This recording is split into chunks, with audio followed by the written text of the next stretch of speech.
padha warancen becik esok mati mendemo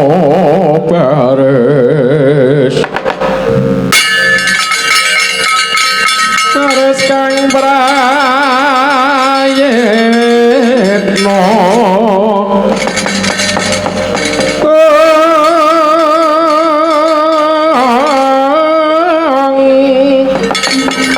ayo saronto ing Dwarawati tinumbesane awak Pandhawa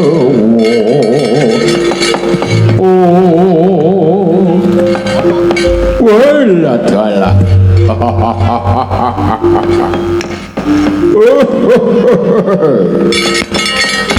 Mbak Haryo Sengkunar saban medal nglatar kula nyuwun kabar lho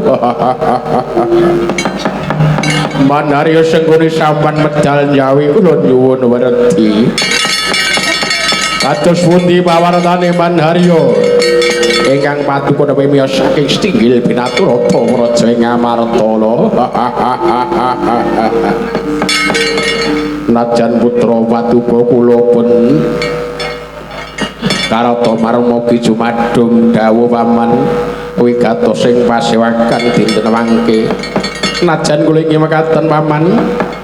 jumadung dawuh awit saking timbalanipun paman Haryo Sengkuni iya yang nggih anakku kabeh wae Durasasana Duramagati Durasala kabeh ora ana sing ndak arani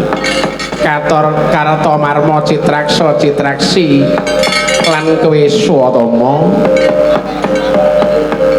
dina iki sekawit dinuta kalawan rakamu ingkang sinuwun Prabu Duryudana